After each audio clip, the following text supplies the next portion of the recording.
Praise the lord. ప్రభు పేరిట మరొక దినంలోకి మీకందరికీ వందనాలు. ఈ దినం పరిశుద్ధాత్మ దేవుడు మన కొరకు ఏర్పాటు చేసుకున్న వాక్య భాగము యోహాను సువార్త 16వ అధ్యాయము 17-33 వచనాలు. కాబట్టి ఆయన శిష్యులలో కొందరు కొంచెం కాలమైన తర్వాత నన్ను చూడరు, మరికొంచెం కాలమునకు నన్ను చూచెదరు, నేను తండ్రి యొద్దకు వెళుచున్నాననియు ఆయన మనతో చెప్పుచున్న మాట ఏమిటని ఒకనితో ఒకరు చెప్పుకొనిరి. కొంచెం కాలమని ఆయన చెప్పుచున్నదేమిటి? ఆయన చెప్పుచున్న సంగతి మనకు తెలీదని చెప్పుకొనిరి. వారు తనను అడుగుగోరుచున్నారని యేసు ఎరిగి వారితో ఇట్లనెను. కొంచెం కాలమైన తర్వాత మీరు నన్ను చూడరు, మరి కొంచెం కాలమున నన్ను చూచుదురని నేను చెప్పిన మాట గురించి మీరు ఒకనితో ఒకడు ఆలోచించుకొనుచున్నారా? మీరు ఏడ్చి ప్రలాపింతురు గాని లోకం సంతోషించును. మీరు దుఃఖింతురు గాని మీ దుఃఖము సంతోషమగునని మీతో నిశ్చయముగా చెప్పుచున్నాను. స్త్రీ ప్రసవించినప్పుడు ఆమె గడియ వచ్చిన గనక ఆమె వేదన పడును. అయితే శిశువు పుట్టగానే లోకమందు నరుడొకడు పుట్టినని సంతోషము చేత ఆమె ఆ వేదన మరి జ్ఞాపకం చేసుకొనదు. అటువలే మీరును ఇప్పుడు దుఃఖపడుచున్నారు. కానీ మిమ్మల్ని మరలా చూచెదను. అప్పుడు మీ హృదయం సంతోషించును. మీ సంతోషమును ఎవరును మీ యొద్ద నుండి తీసివేయరు. ఆ దినమున మీరు దేని గురించి నన్ను అడగరు. మీరు నా తండ్రిని నా పేరిట ఏమడిగినను ఆయన మీకు అనుగ్రహించునని మీతో నిశ్చయముగా చెప్పుచున్నాను. ఇదివరకు మీరేమియూ నా పేరిట అడగలేదు. మీ సంతోషం పరిపూర్ణమగునట్టు అడుగుడి మీకు దొరుకును. ఈ సంగతులు గూఢార్థంగా మీతో చెప్పి తిని. అయితే నేనికెన్నడూ గూఢార్థంగా మీతో మాట్లాడక తండ్రిని గురించి మీకు స్పష్టంగా తెలియజెప్పు గడియ వచ్చుచున్నది. ఆ దినమందు మీరు నా పేరిట అడుగుదురు గాని మీ విషయమై నేను తండ్రిని వేడుకుందునని మీతో చెప్పుటలేదు. మీరు నన్ను ప్రేమించి నేను దేవుని యొద్ద నుండి బయలుదేరి వచ్చితినని నమ్మితిరి గనుక తండ్రి తానే మిమ్మల్ని ప్రేమించుచున్నాడు. నేను తండ్రి యొద్ద నుండి బయలుదేరి లోకమునకు వచ్చియున్నాను. మరియు లోకమును విడిచి తండ్రి యొద్దకు వెళ్ళుచున్నానని వారితో చెప్పాను. ఆయన శిష్యులు, ఇదిగో ఇప్పుడు నువ్వు గూఢార్థంగా ఏమీ చెప్పక స్పష్టంగా మాట్లాడుచున్నావు. సమస్తము ఎరిగిన వాడివనియు ఎవ్వరునూ నీకు ప్రశ్న వేయ అగత్యము లేదనియు ఇప్పుడు ఎరుగుదును. దేవుని యొద్ద నుండి నువ్వు బయలుదేరి వచ్చితివని దీనివల్ల నమ్ముచున్నామని చెప్పగా యేసు వారిని చూచి, మీరిప్పుడు నమ్ముచున్నారా? ఇదిగో మీలో ప్రతి వాడును ఎవనింటికి వాడు చెదిరిపోయి నన్ను ఒంటరిగా విడిచిపెట్టి గడియ వచ్చేయున్నది. అయితే తండ్రి నాతో ఉన్నాడు కనుక నేను ఒంటరిగా లేను. నా యందు మీకు సమాధానం కలుగునట్టు ఈ మాటలు మీతో చెప్పుచున్నాను. లోకంలో మీకు శ్రమ కలుగును. అయినను ధైర్యం తెచ్చుకోండి. నేను లోకమును జయించి ఉన్నాను అనెను. హల్లెలూయా! హల్లెలూయా!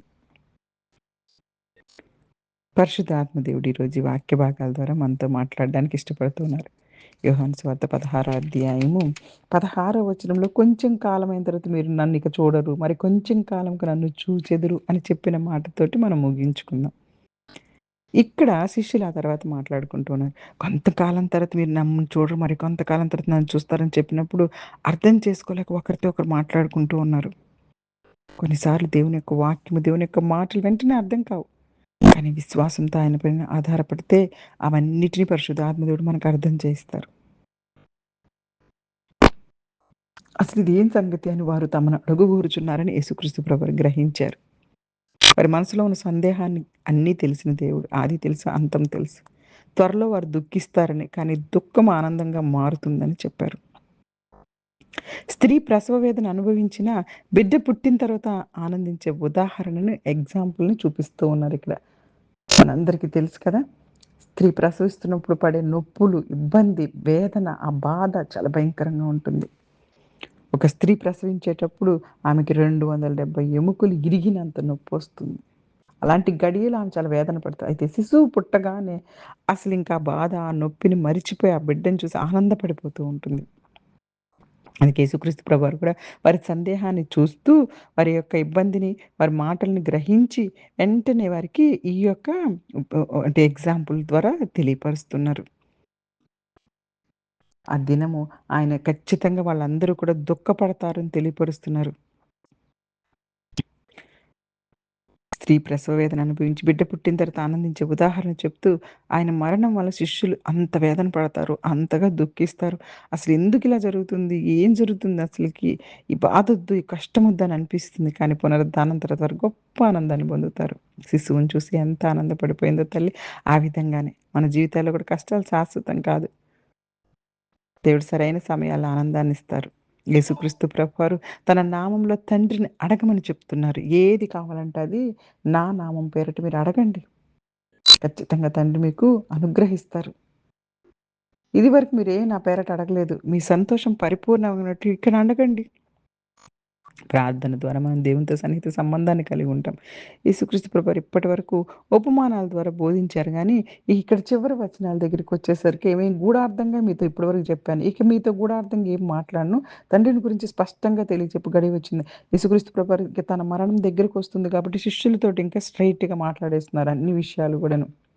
స్నేహితులుగా చూస్తూ అన్నీ కూడా స్నేహితులకెలా చెప్పుతారో అలాగా పరలోక రాజ్య విషయాలు, దేవుని చిత్తము అన్నీ కూడా ఆయన మరణం, పునరుద్ధానాలు అన్నీ చెప్తూ ఉన్నారు. యేసుక్రీస్తు ప్రభు మనల్ని దేవుని దగ్గరికి తీసుకెళ్ళే మార్గం ఆయన అన్ని విషయాలు మనకు బోధిస్తున్నారు. శిష్యులు ఇక్కడ యేసుప్రభు దేవుని నుండి వచ్చాడని మేము ఇప్పుడు నమ్ముతున్నాం అంటున్నారు. ఆయనకు అన్నీ తెలుసని వారు గ్రహించేశారు. యేసుక్రీస్తు ప్రభు నిజమైన దేవుని కుమారుడని నమ్మడానికి మన విశ్వాసమే మనకి పునాది.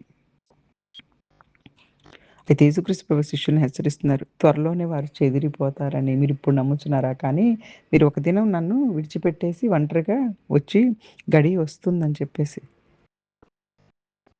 యేసుక్రీస్తు ప్రభువారు ఒంటరిగా లేదు. ఎందుకంటే తండ్రి ఆయనతో ఉన్నారు.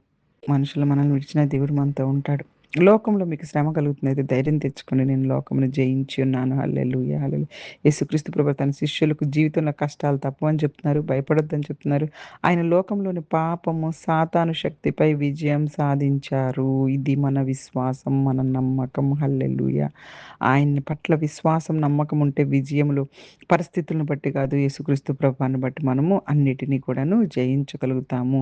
అనేకమైన కష్టాలు, దుఃఖాలు, వేదనలు వీటన్నిటి తర్వాత దేవుడు ఆనందాన్ని ఇవ్వగలడని నమ్మాలి. ఆయన నామంతో విశ్వాసంతో ప్రార్థించాలి. ఆయన నామంలో మనల్ని ఎప్పుడు ఆయన విడిచిపెట్టరు. కష్టాలకు భయపడకుండా ధైర్యంగా ముందుకు సాగాలని కోరుకుంటూ నిజమైనటువంటి పీస్, శాంతి, సమాధానాలు ఆయనలో మాత్రమే ఉన్నాయి.